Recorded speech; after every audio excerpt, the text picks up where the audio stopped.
Hello and welcome to the Geeks Review. I'm Royce. And I'm Joshua.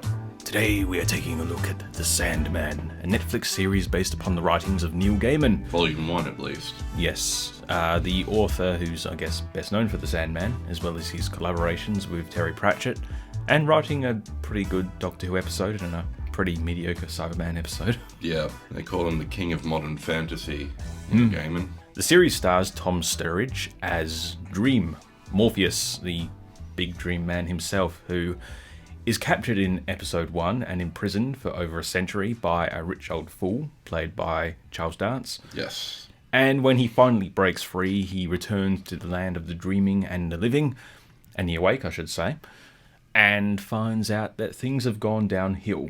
The series kind of chronicles his adventures as he goes about Trying to restore his realm and... staring dramatically at things. Yes. While also looking like a sad, sad child. He's very sad, isn't he? He is. He just looks perpetually sad. He's always got like tears in his eyes, hey? It's like it's just super intense staring. His eyes are just watering up. The series also stars Boyd Holbrook, who was the villain in the Logan movie a few years ago. Yes. He was also the protagonist in that Predator film a few years ago, wasn't he? The Predator. That's the one. And he's finally playing a character actually who's not very likable. The Corinthian. Yeah. He's one of the 3 original nightmares. Yeah, he's this terrifying demonic being. And he really brings a new meaning to the term eye tooth. Yes. Solemn nods. Also Jenna Coleman as Joanna Constantine. Yes. An adaptation of John Constantine. Actually, in the original comics, she was his mother. I think I looked into it. Yeah, it was great-grandmother. So she plays Joanna in like 2 different timelines, in the present and the past, like the 1700s or something. Yeah. And yeah, from what I've heard, people really like Constantine. I always thought it was Constantine. Well, it's just how Morpheus says it. True. But yeah, I thought she was good. I mean, I've always liked her since like Doctor Who, but... I got a little sick of her on Doctor Who after a while, like I do with most companions that overstay their welcome, but here it was definitely a lot better. It's pretty sparing, the usage of a lot of these characters, isn't it? It is. Unfortunately, they still have to compete with the DC trademark. Yes. Because that's where technically Sandman falls under. There's quite a few DC references I saw. Like There are. A later episode, you go into a child's dream and you see all these graphics on the screen of like different supervillains, and I'm like, that's Captain Cold. Yep, the old Silver Age design of them too. Yeah. In the background of one scene, one character is watching Static Shock. Yep, the whole series in the comics, from what I've heard, actually did reference DC quite a bit. Kirby Howell Baptiste. Yes. She plays Death. She's a black lady, whereas the character of Death is sort of being depicted as the epitome of like the big, we shan't say that word on radio, No. goth girlfriend archetype. Yes. Very pale skin, black hair. Your typical goth. Of course, there's controversy online because how dare black people exist, according to some racists. I think it's honestly a nice touch to change things up a little bit, because death is a concept. It's a state. It's one of the great equalizers, one of the only constants in the world. So why shouldn't it choose what it looks like? Yeah, well, you do have a bit of a scene, which is a reference to the comics, apparently, where Morpheus is walking through hell and he encounters a person from his past and changes appearance. Yes. Based upon how she sees him. So how they originally met. Yeah, that was, again, I looked into that, and that was something from the comics, which is quite interesting. It'll be interesting to see how that plays out. Well, the endless concepts and just things that are consistent in the world. I think the actress they got to play Death is just really great, because she has like such a warmth about her. Like, typically you think about Death and it's, a man... Cold. Skeleton. Well, maybe not unemotional, but unfeeling, detached. I think you've got the Castlevania one where it's just a very salty YouTube commenter. Really? Yeah. A lot of swearing and a lot of, I think that's pretty effed up, don't you? That only the living can access hell. I remember in Terry Pratchett's Discworld, there was Death. He was a pretty prominent character, and he was like your typical Grim Reaper type of deal. And in this, it's just this... But he was also nurturing as well. He was. He had like a warmth to him, and I mean, the fact that he sort of becomes the equivalent of Santa Claus for one adventure, the Hogfather. I only have... Why did you give my daughter a sword? She could cut herself. It would be a lesson then, wouldn't it? But yeah, there's such a warmth to it because it's, I think, episode 6 of this series where we follow Morpheus following Death, and we sort of see her meet people as they depart from this world and move on to the next. And it's very harrowing and emotional, but sad and happy, and there's a lot of stuff going on. It really helps put stuff in perspective. The scene, I think, that got me was the one with the baby. Yeah, would have gotten a lot of people. Yeah, that was like, oh no. But yeah, there's such a warmth to her, and you sort of think like, well, if you want a, calm, comforting face, it's going to take you on to the next, that's the person you want for it, and she was great. And then the rest of that episode, I think that was maybe my favourite episode, despite those emotional gut punches. It just keeps going, body blow. Yeah. The second half of that episode is another adaptation where we go back to the 1300s, where Morpheus and Death walk into a pub in what will be London in several hundred years. And there's this guy, I think his name was Hob. Yes.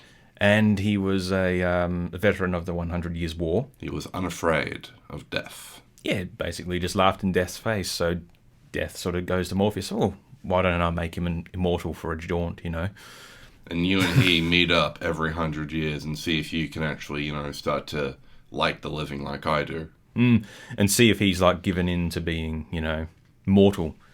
But Morpheus keeps visiting him, and despite the many ups and downs he faces, he's still just loving life and doesn't want to die. And he gets close sometimes, but yeah, it was. We won't reveal much more of that episode. No. It was really fantastic, though. It was. Just seeing how things change throughout the century. It's kind of funny, though. Morpheus got captured during the Great War, so he would have missed out on hearing how it was like during the Second World War, because he would have either gone and had his visit during the Great War, or he would have skipped over and gone to during the Blitz. He was meeting on the 89th year of each century, wasn't it? That was like 1389, 1489. So, yeah. He was like pretty yuppie when we saw him in the 80s. But Morpheus did miss out on a lot, didn't he? He did. I mean, the whole half a century, the original reason why he was captured was the, I forget Charles Dance's character, Roderick Burgess. That's the one, Burgess. Roderick Burgess tried to capture Death to bring back his son who had died during the Gallipoli campaign. That hit a little bit too close to home for Australian viewers. It's like, oh, mate. Get in line. That is what leads to Morpheus's capture and his just unwillingness to budge, to give him an inch, and he just sits there sulking for the next 105 years. Gonna chill in my bubble. And from that, you kind of see what kind of character Morpheus is. It's interesting that I was really invested in him, even though he's not very emotional. He's very dry, and he is... But I think it makes you empathise with him. Like, you see, he's trapped for 100 years. He loses a close friend. He, honestly, just through Burgess alone, sees the worst of humanity. And he was already having a hard time liking us to begin with. Yeah. But he comes out from that, and he's a changed man, and goes into the series trying to right the wrongs, and sort of... I mean, there is the monologue in episode 1 where he kind of talks about how he could have forgiven him, but he decided not to, and just stewed on it for 90 years. Yeah. And if he did have his revenge, we would have missed out on what I think would my second favourite episode, which was the Morpheus Goes to Hell. Oh, yes. With Lucifer. Yeah, Brienne of Tarth herself, Captain Phasma. Yeah. It's funny because as I was watching it, I'm like, oh yeah, there's that Tom Ellis show, wasn't there, Lucifer? Yes. And it's the same, it's meant to be the same. Meant to be, but licensing. There's actually, I can't remember the character's name, Mazikeen. The lady with the burnt face. Yeah, Mazikeen, she's one of the daughters of Lilith. Yeah, and she was in the Lucifer series as well. Yes. And the actress who plays her in the Sandman was actually in The Witcher. She played Philippa, so... It's all connected. Yeah. Yeah, it's... That was a really fun episode and just really inventive to see like how hell was interpreted, and it's sort of indescribable in its scale. And it just it's unfathomable. And the demon designs as well. Not to mention using the damned as part of the architecture. Oh yeah, that was creepy. How you realise like all the wall is just made up of people's corpses and Not corpses; they were alive. Some of yeah, them. So just like ash they were. it's creative, and then you get the most creative thing: the battle of concepts. Yes. Yeah, there is no action scenes in Sandman, like your conventional sword fights or gun fights. It's Maybe with the exception of episode 3 with the son of Roderick Burgess. which was that one? That was the one where he retrieved the ruby. Yes, that's right. Yeah, there's so much happens. It's sort of like I watched episode 2 and 3 back to front, back to back. So it was kind of like the two They blended together. Yeah. Not to mention these are nearly hour-long episodes. It's not quite serialized. Like No. there is like a running thread through it, like where you do kind of see how that imprisonment affected Morpheus. But it's like the first episode is almost standalone, and then it's like episode 2, 3, 4, and 5 are their own stories. 6 is standalone, and then the rest of the series is its own. Yeah, because he spends 3 episodes getting the equipment he needs, his sand, his ruby, his helmet. And him kind of realizing that I'm more than what I used to be in the waking. And then it's him trying to find the missing dreams. yes, that's right. The 2 of the missing nightmares, Galt and the Corinthian. I think Galt is probably one of my favorite character. The nightmare that wanted to be a dream. Yeah, that was striking. That was, I think, an original design. It was just so otherworldly, but Beautiful. the colours. And Stephen Fry is near exhaustive. We might bleep that one out because Yeah. it's a bit of a spoiler, that one. It is. So excited to see him. And it's like, oh, hey! Yeah, great. And I haven't seen him in anything for a while, actually. No. You know? He was everywhere for a few years. He was on QI. He had his own tech show and travel show and other shows, and now he finally is here. He was the narrator for all the Harry Potter Audible books. That's right, yes. Not sponsored. No. Had to put that in there. Yeah, so because there's kind of like standalone stories, did you find yourself like appreciating stories over others? I think I enjoyed the hunt for the missing dreams a bit more than I did the gearing up montage, the return to getting his stuff back. Though I did enjoy the episode where he was trying to get his ruby back, just seeing what it had been refocused into being rather than bringing the turning dreams into reality. Yeah, it was, you mentioned the character John Dee, played by David Thewlis. Yes. Lupin from Harry Potter. He was in a series called Landscapers earlier this year with Olivia Coleman, who was based on a true story, and they murdered her parents, or did they? You know, it's sort of a tricky story thing. A whodunit.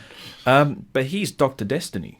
Yes. Yes, I didn't realise until I sort of looked up the comic. I'm like, I don't know the character very well. He was in the Arkham Asylum Serious House on Serious Earth. The artist of that was Dave McKean, who did a bunch of stuff with Neil Gaiman, art-wise. Very surrealist looking stuff. Grim and just collage and dramatic and terrifying.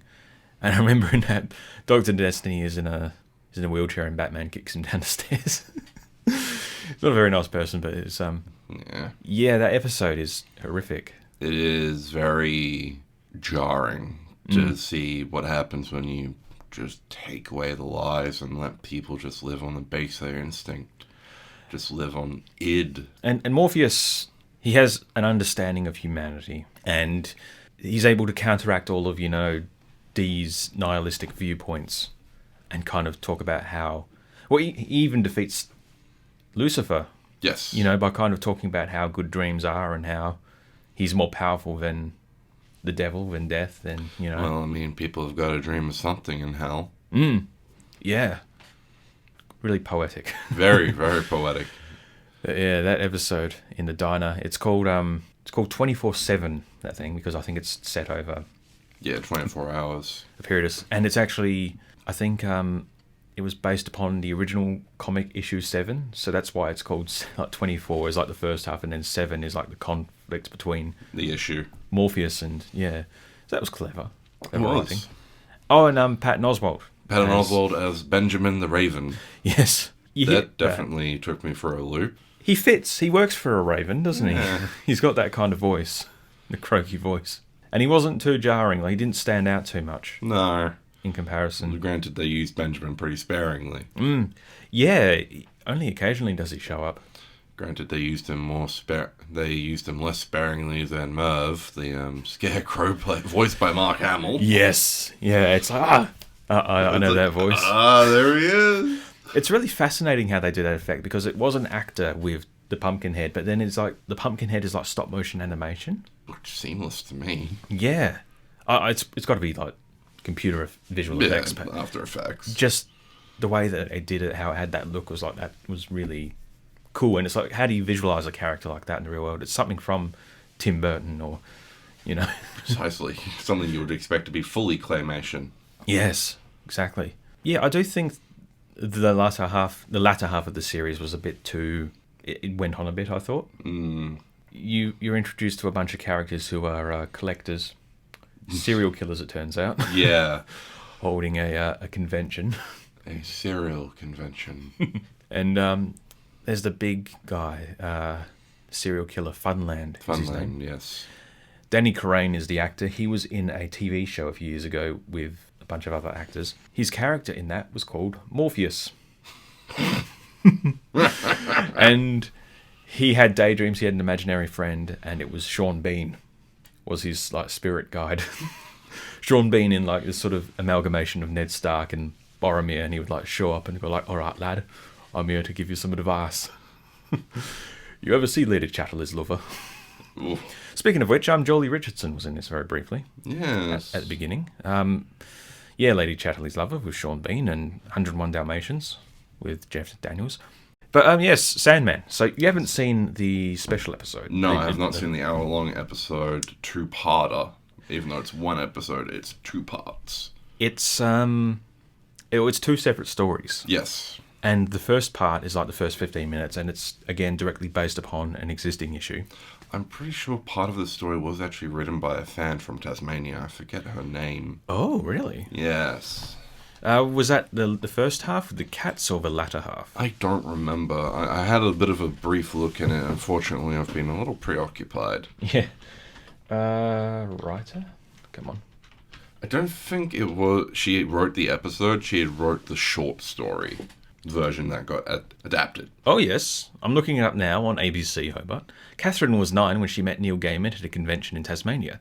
And already a big fan of the Sandman, she would go on to write 2 episodes of the hit Netflix series based on a comic. Wow. And he hits it for 6. Episode 11 was written by Catherine Smythe McMullen. She met at a convention in 1998. Wow. Wow, that's crazy. Wow, yeah, that is really crazy. The first part of that episode was quite sad. It's completely animated, and it's called A Dream of 1,000 Cats, where a bunch of cats go to a graveyard where this Siamese prophet cat, voiced by Sandra Oh from Killing Eve and Grey's Anatomy, tells a tale of a great injustice that was done to her by her owners, and how she met with Dream the cat and learnt of the history of cat supremacy over humans, and how humans banded together to dream a dream and changed things forever for catkind. And it's kind of it's a bit tongue-in-cheek when it's kind of like one of the cat's remarks, it'd be impossible to try and convince 1,000 cats to do one thing. It's impossible to convince a cat just to do one thing. Yeah, it's quite a horrible scene of animal abuse in it, and it's really quite upsetting. So, viewer discretion is advised. Yeah. This show is rated R in Australia. Really? Yeah, R18, which is like extreme. So I'm like, okay. That's probably why it earned it. Well, it was rated so before that 11th episode even dropped. But it's, I think, thematically heavy. And I wonder if it's like, they say adult themes as, something on classification. If they think the discussion of hell and showing the actual devil and... See, that doesn't warrant an R for some things in Australia. Yeah. That's like hard M15 or an MA. Yeah, it's not super gory. No. There is... Oh, God, that nightmare with the guy who's the drag performer, and he pulls off his mask on Yeah. stage, and then he pulls off his other mask, and he's like, "Oh God, that's horrible." So you do have, I think that's probably the most visceral thing in the entire series. Probably other than seeing a dude eat eyeballs. Yes. Not directly, though. No. And you do get a bit of finger mutilation. But yeah, the first part of that 11th episode is a bit sad. The next part was really interesting. You had this struggling writer, played by Arthur Darvill, Rory, from Doctor Who. Why is this becoming a who's who of British television? Yeah, well, I think back, and I mean, Jenna Coleman was in one Neil Gaiman episode, and Arthur Darvill had a fantastic performance in that Doctor's Wife episode, where he got lost in the TARDIS and like Amy found him decades after the fact, and he'd aged and was just bitter and resentful. But in this, he plays an author who's written a bestseller, but he's got writer's block, and he's 9 months overdue on delivering the book. And he meets an old writer played by Derek Jacobi, the Master, who... I said the who's who of British television, ironically, sir. Ironically! But he presents him with a muse, an actual muse from Greek mythology. And in order to get inspiration, he forces his will upon her and is inspired to write brilliant things, and she calls to the beyond to help. And yeah, pretty horrific imagery. Quite a nice story, though. Nice 45-minute chunk. Self-contained. I'd really like the series to go like that, sort of going forth. Maybe 1, 2, 3 episodes for a story, and then have like, you know, different stories rather than a big serialized thing. You know, like most premium shows tend to be now. Yeah. You've got to watch every single episode. You can't just Watch it! put one on. Although with Netflix, you know, Yeah. it's at the viewer's discretion. It's not like, oh, Sandman's on TV, let's watch it. Pretty much. But yeah. No, I took breaks in between watching Sandman. Nothing new to report, so nothing to really put on here. But yeah, what were your thoughts going into this series, and how did it live up to expectations? I knew nothing other than what I'd heard about the Sandman comics. And going into this, I'd recognized a few panels, you know, where they do that, oh, it's the iconic shot from this page, you know, like he's sitting in the chair threatening Roderick Burgess, or not Burgess, Burgess' other kid. Yes. Him going into the portal and all that. Oh, yeah. As soon as I saw that, I'm like, I've seen that before, yeah. Yeah. There are a few comic adaptation stuff that actually make me want to go and pick up and read the comics. This is one of them. Yeah. It's quite interesting because it feels so artsy, and then you pick up an actual comic and it's like, oh, it's just a regular comic, you know. It's as comics looked. I enjoyed this because it's more concepts and interpretations that are unique and just beautiful. And the special effects is okay in places, but when it's brilliant, oh my lord, it is brilliant. It's so, I would say, visceral in places, beautiful in others, and just otherworldly. Extremely rich in detail. Oh, chef kiss. Have you watched or seen or read anything else from Gaiman? Or like Good Omens came out a few years ago. Yeah, unfortunately I'm kind of dry on Gaiman. I haven't actually read anything written by him. I haven't actually read any Terry Pratchett books yet. No. And I know that there's a few people out there in the world who will hear me say this and go, oh my god, he's just committed a cardinal sin of writing. How dare you, sir? Yeah, I think they approach things in a different way. They definitely were more methodical than most shows that are adapted from comics that just want to be hard and fast. It's very loyal where it needs to be, and it makes changes for the better. Like that 24-hour one. Yes. Is quite archaic in places. I mean, the main waitress, Bet, was quite an older woman who was quite homophobic, and she's dealing with one of the regulars at the cafe, at the diner, who was gay and going through a breakup. And I didn't actually realise watching that character she was dating comes into play in the latter half of the season. It did tricks you. It all ties in, and you go, oh, that's that character from episode 1. It's very well threaded together. But yes, that's the Sandman. That's The Sand. Yeah, it's on Netflix. It's rated R. It very much earns that rating. It does. Very intense in places. Very funny. Very beautiful. Yeah, check it out if you haven't already. We're a bit late to this one. But we are a bit late to this, but that's okay.